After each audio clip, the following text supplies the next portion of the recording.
tangan kita nggak punya refleks cepat untuk melepaskan, sehingga tangannya luka karena tajamnya plat yang barusan dipotong, kemudian berikutnya tangannya kena gerinda.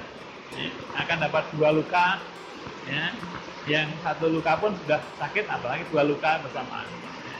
Oke, plat yang terlampau tipis tidak dianjurkan digerinda. Tetapi kalau platnya tebal, misalkan setebal 1 cm atau lebih, asalkan secara nyaman kita bisa pegang, boleh digerinda. Yang berikutnya yang tidak boleh digerinda adalah yang berdiameter kecil. Diameter kecil dan mudah bengkok. Contohnya elektrode las listrik, kabel listrik, kecil mudah bengkok. Kalau digerinda, maka ini akan mudah, apalagi gerindanya dari depan, akan tertarik oleh gerindanya, akan terlempar keluar. Jadi kalau terlempar keluar seperti anak panah yang dilepaskan dari busurnya kuat-kuat, akan masuk dari depan, keluarnya belakang, atau nancap di depan aja, nancap 1 cm, 2 cm, 10 cm, sudah sangat sakit. Jadi jangan pernah menggerinda benda yang berdiameter kecil dan mudah bengkok. Mungkin ada yang tanya, Pak, kalau penggores, kalau tumpul, bagaimana ngasahnya? Ngasahnya pasti tidak menggunakan rautan pensil. Ngasahnya harus pakai gerinda, cuma harus hati-hati. Ada caranya gerinda penggores. Penggores ini terbuat dari baja yang sudah di-hardening. Satu-satunya cara untuk menajamkan hanya dengan gerinda. Dikikir, kikirnya kalah kerasnya.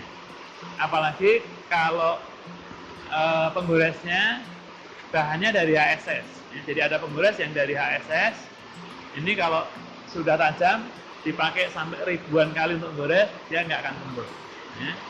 Tetapi kalau dari baja yang masih bagus, ini sekali tajam dipakai sampai ratusan kali tidak akan tumpul.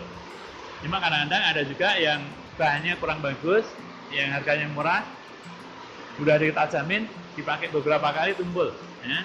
Biasa di Indonesia banyak orang membuat barang-barang yang mirip benda-benda yang bagus atau barang-barang asli, kemudian dijual dengan harga murah.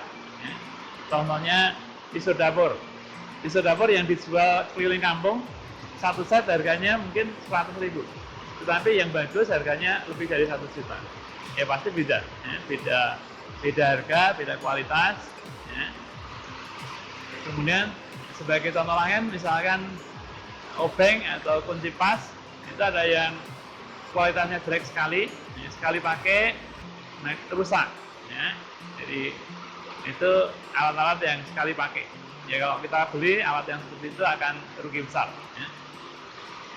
Oke, kemudian bahaya lain, lanjutin yang terkait dengan safety. Saya ulangin, gerinda benda yang kurang terlalu kecil, terlalu besar berbahaya, nggak boleh. Plat tipis nggak boleh. Kemudian yang berdiameter kecil, mudah bengkok, tidak boleh digerinda. Bahaya yang lain, kalau kita gerinda, setiap gerinda ada percikan bunga api, seperti kembang api. Bunga api yang keluar dari batu gerinda itu tidak panas, tidak sepanas kembang api. Kembang api itu anak-anak kecil itu senang main kembang api. Kalau saya bandingkan, kembang api lebih panas daripada kena percikannya gerinda. Oke. Namun demikian bisa menyebabkan bahaya kalau walaupun hanya 1 butir masuk ke mata. Jadi walaupun 1 butir masuk ke mata akan sakit karena butiran yang terlempar dari gerinda itu adalah pertama ausnya batu gerinda dan ausnya benda yang digerinda. Jadi kalau masuk mata susah dikeluarkan, kemudian misalkan udah gatal, digosok-gosok, maka matanya bisa terluka, iritasi, itu bisa sangat berbahaya. Maka setiap gerinda wajib menggunakan kacamata safety yang khusus untuk gerinda. Ya, kacamata safety itu macam-macam. Untuk gerinda tidak sama dengan untuk las. Ya. Las listrik berbeda dengan untuk las gas. Ya. Kalau gerinda pakai kacamata las listrik, maka bendanya nggak kelihatan, yang digerinda tangannya. Ya. Tangannya nanti habis tergerinda. Ya. Oke, gerinda diwajibkan menggunakan kacamata safety. Ya. Kemudian yang berikutnya yang bisa berakibat bahaya, setiap benda yang digerinda akan menyebabkan panas. Sampai seberapa panas benda yang digerinda tergantung lama gerindanya. Jadi kalau digerinda terus-menerus tanpa didinginkan, maka akan berubah menjadi warna kemerah-merahan. Warna merah itu menunjukkan bahwa suhu benda itu mencapai 700 derajat. Siapa yang tahan memegang benda yang suhunya 700 derajat? Ya, sedangkan 100 derajat saja tidak tahan. Contohnya, benda yang panasnya 100 derajat adalah air mendidih. Belum pernah kita nyelupkan tangan kita ke dalam air yang mendidih. Itu hanya 100 derajat. Sementara kalau benda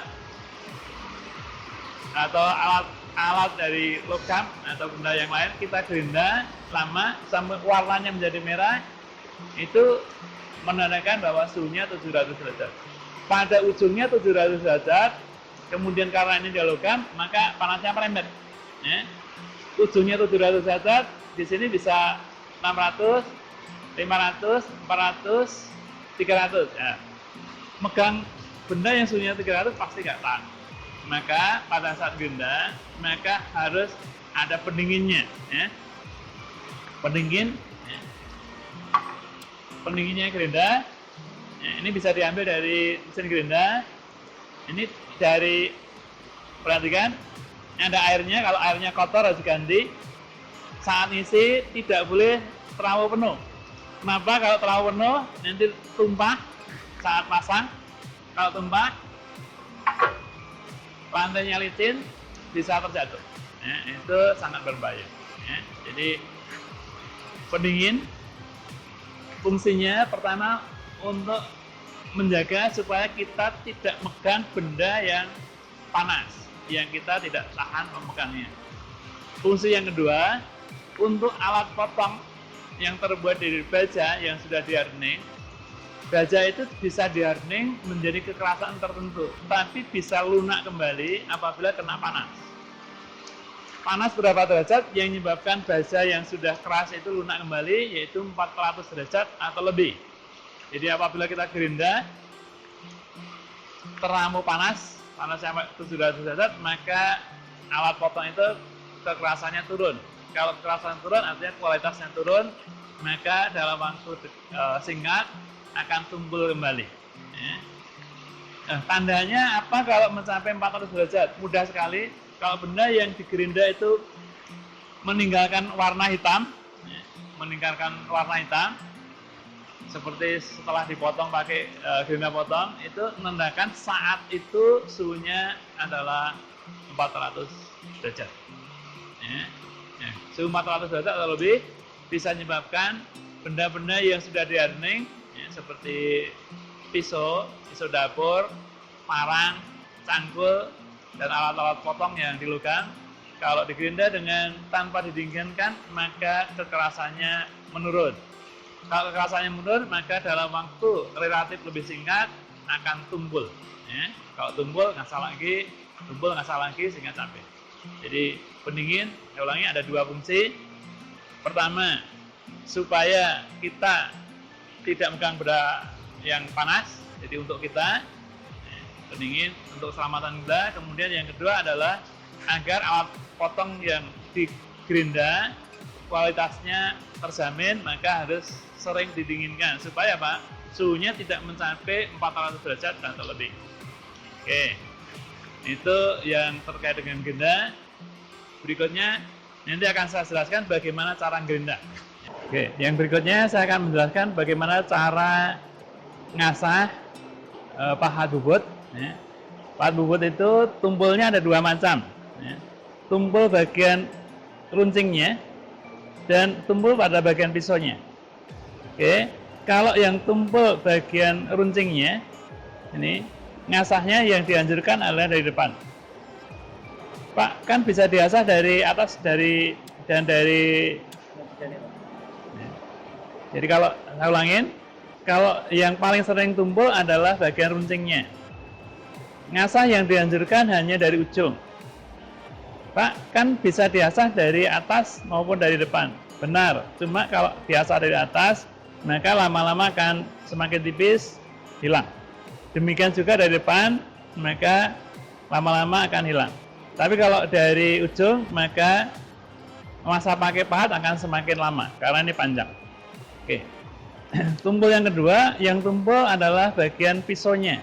Bagian pisaunya, maka ngasahnya hanya ada dua cara, diasah dari atas dan diasah dari depan. Kalau yang tumpul adalah pisaunya. Oke, frekuensi tumpulnya seberapa? Kalau menurut pengalaman saya, yang paling sering adalah dari ujung, runcingnya ujung. Kira-kira ini 5 kali, 10 kali, maka ini baru tumpul. Sehingga gerindanya 10 kali dari ujung, ini tumpul 1 kali dari atas.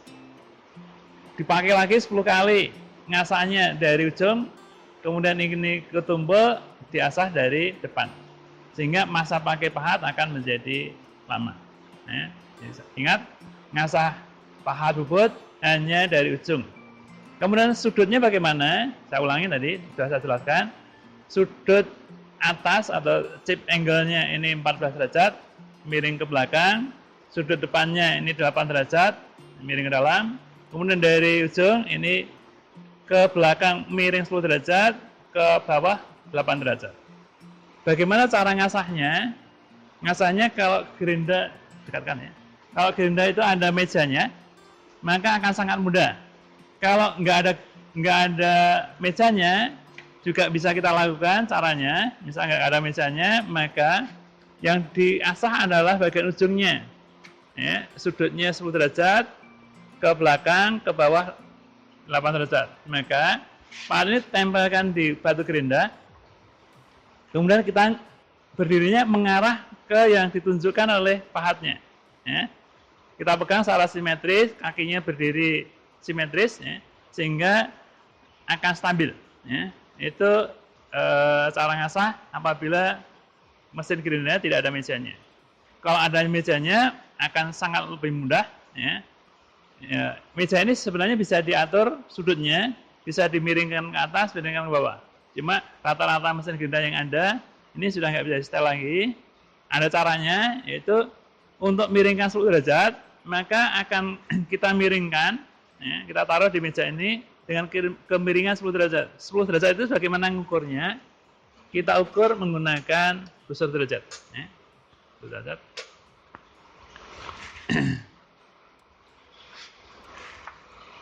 Kita arahkan, miringnya adalah 10 derajat. Kita tempatkan di posisi 80. Ya. Kita buat garis.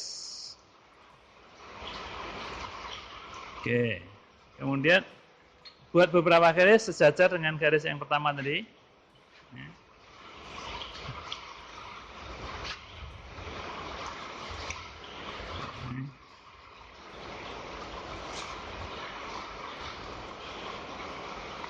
Oke. Sehingga benda apapun yang kita gerinda, kita arahkan dengan gambar ini akan tergerinda dengan sudut 10 derajat. Kemudian bagaimana miringkan yang 8 derajat ke arah bawah? Maka kalau supaya miring ke arah bawah, ke belakang, ya, maka bagian depan harus lebih tinggi. Ya. Supaya lebih tinggi bisa kita ganjal. Ya. Ya, kalau menurut pengalaman saya ganjal pakai jari. Ya. Jari, Pak, apakah nggak berbahaya? Yang penting jarinya nggak kena gerinda. Tapi kalau ngantuk kan bisa kena gerinda. Maka orang yang gerinda tidak boleh ngantuk. Kalau ngantuk tidak boleh gerinda. Ya, jadi kalau ini dry running dulu, ya, jadi arahnya supaya mendapatkan 10 derajat, ngikuti gambar, kemudian supaya miring 8 derajat, ganjal depan. Ya. Ketemukan dengan